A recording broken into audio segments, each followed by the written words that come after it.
Alright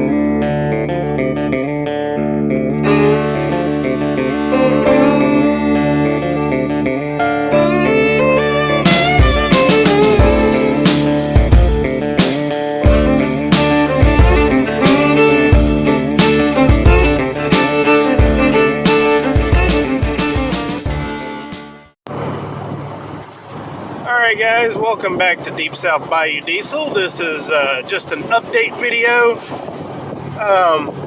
Everything's going well. The check engine light's still on. It's just for that number 3 contribution, so the number 3 injector. So I got a major update to tell you guys, and I'm actually quite excited.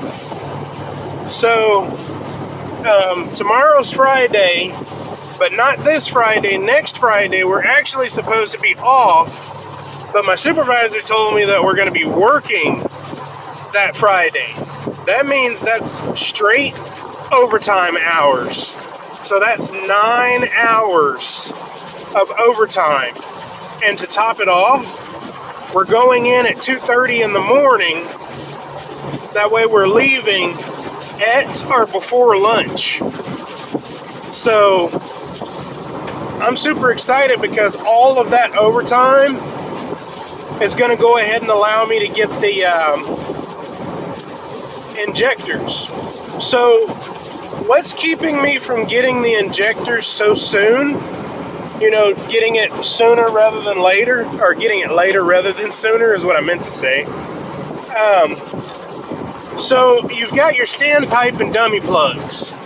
Well, I'd hate to open the valve cover and either A, those standpipes and dummy plugs are like the old ones, so they need to be updated anyway, or what if the standpipe and dummy plugs are cracked, or the O-rings are bad, or I mean there's a million situations that could cause the issue.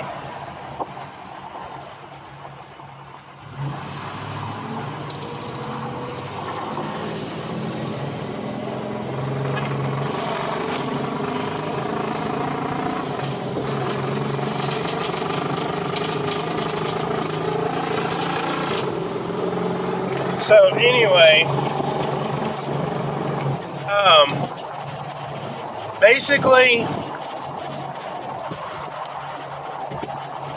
I'm trying to get the standpipe and dummy plugs first.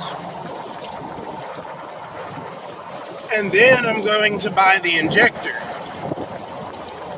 That way I can do the job once, not open the valve cover, change the injector, put all of that back and have a possible crank no start, or there's a million possibilities as to what can go wrong. I know that when I work out, which I work out tomorrow is Friday, either Friday evening or Saturday, I'm planning on lifting this bed. I don't know if I'm going to make a video of that or not, but I've got to take the let the bed up and change out my sending unit. I've got a brand new fuel sending unit sitting right there in that box. So right now the fuel gauge is working correctly, but if it gets too hot, right now it shows half a tank, it'll show full. And I know that this thing doesn't just mysteriously add fuel. That doesn't even make any sense. All right, come on, man. Hurry up. Come on.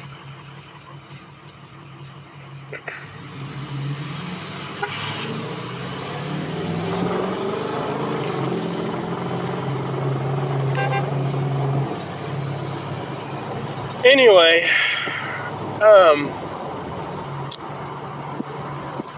I don't like it when, I put a specific amount of fuel in here. Say I put a quarter of a tank in here. From a quarter of a tank, that should be, full, which is what I did this payday. Or not full, it should be half. So, when I fueled up, it showed that I had 3/4 of a tank. That was incorrect.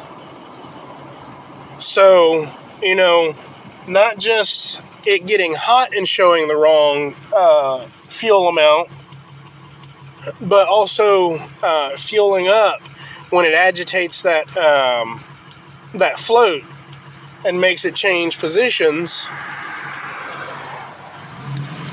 Sometimes it'll be accurate, sometimes it won't.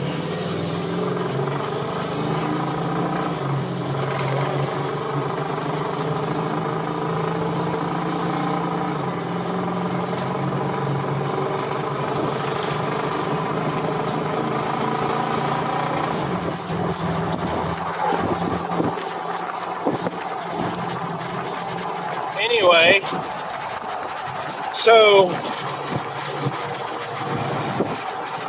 that's the one thing I wanted to get squared away is putting the right fuel sending unit in here. I bought one a couple months back, and I didn't know which type of fuel tank I had. So I've got the 29-gallon fuel tank, which uses the short float arm. Well, I bought the one that had the long float arm on it, and that's for the bigger tanks.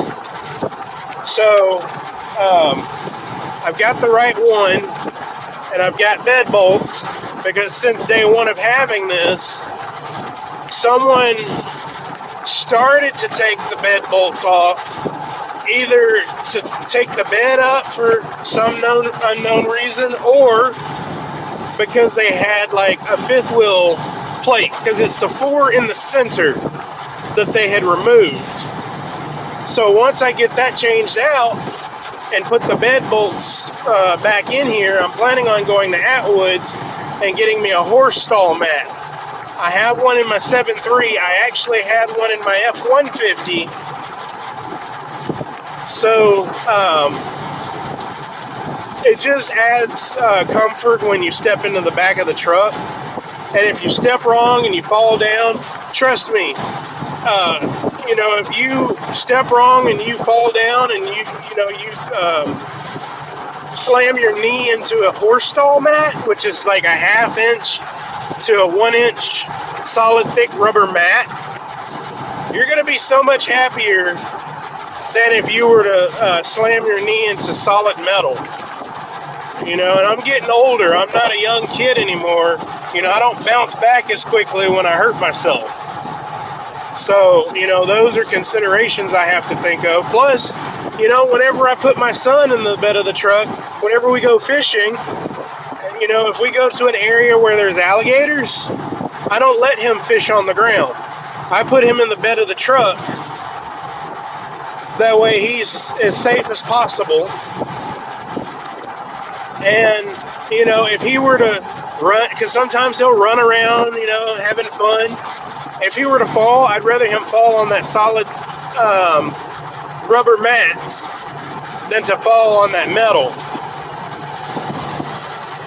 And that doesn't make me a soft parent. That makes me a conscious parent, a loving parent.